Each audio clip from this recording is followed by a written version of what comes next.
Hey, Lake Point, Pastor Michael here with a recap of the fourth week of our Steps series. Now, if you've been following along, you'll know that steps 1 through 3 are all about reconciling with God. Well, as Nate shared this week, the next few steps are about reconciling with ourselves. Step 4 specifically is we made a searching and fearless moral inventory of ourselves. Now remember, step 3 was all about surrendering your will and life over to God, which means your life is under new management. So it's important to acknowledge, assess, and eliminate all the accumulated junk you've buried.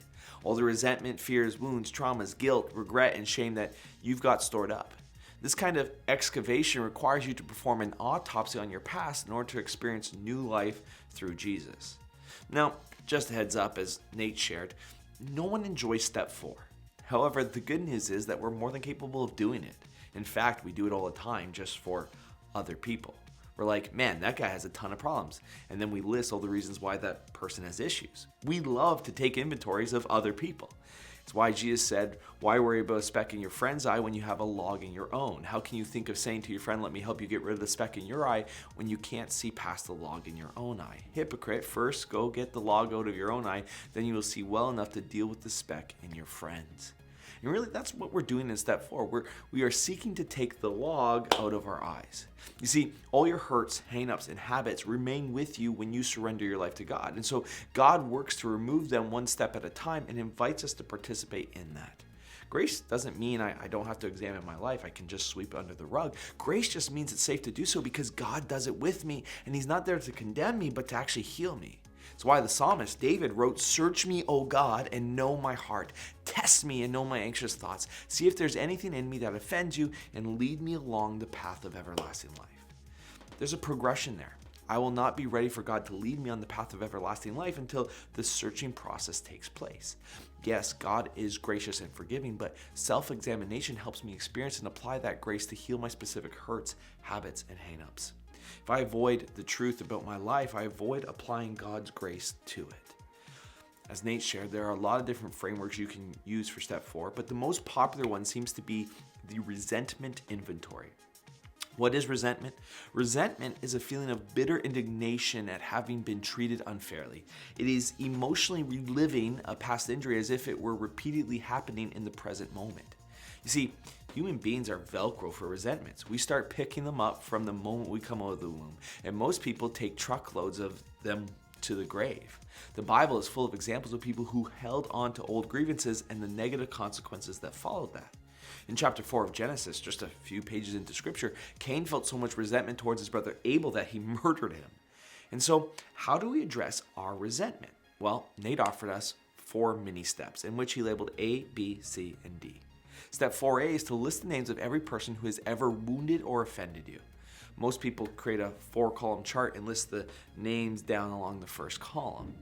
Friends, family members, parents, pastors, teachers.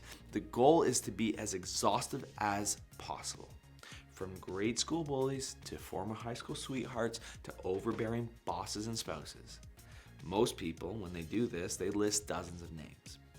Step 4B is to write down what they did to cause your resentment. The grade school bully would mock and make fun of you. That high school sweetheart cheated on you with your best friend. That overbearing parent was controlling and critical.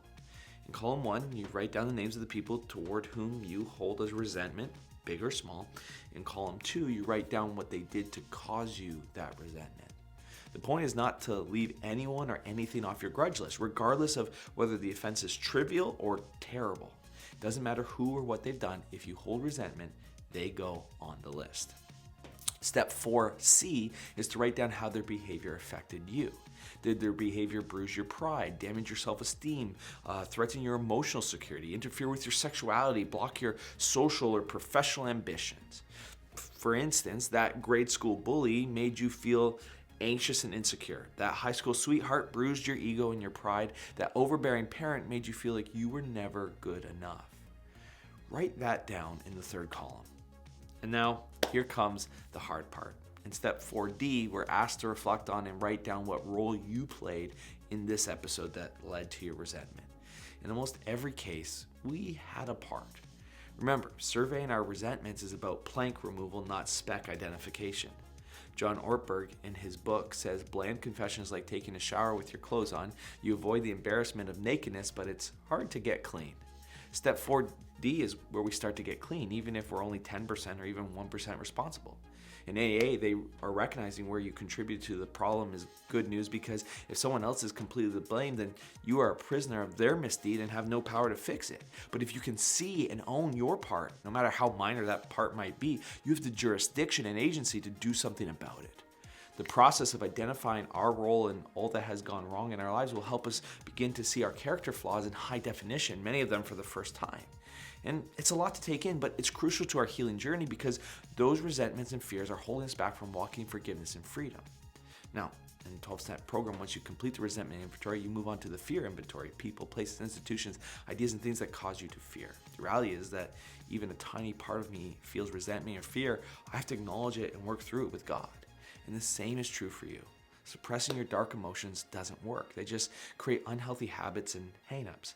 As Nate emphasized, your brain is wired to try and regulate resentment, anxiety, shame, loneliness, and stress, and your brain doesn't perceive porn or gambling or gossiping or drinking as the problem. It views it as the solution. And so if you simply remove that unhealthy behavior from your life, it doesn't actually fix you. Your brain says, well, that regulator is gone, and so I need a new one. And so you go from porn to binge eating or alcohol or to overworking. From the outside, it looks like a new problem. From the inside, it's the same problem, just a new costume. It's why understanding the science on this is so helpful. Addictions and compulsions are not random. They are targeted solutions to specific internal states. And if you don't heal the state, the brain will auto-select another solution. It's why you must identify the underlying pain or need. Well, friends, thanks for listening. Enjoy jumping into discussion questions. I'll see you next time.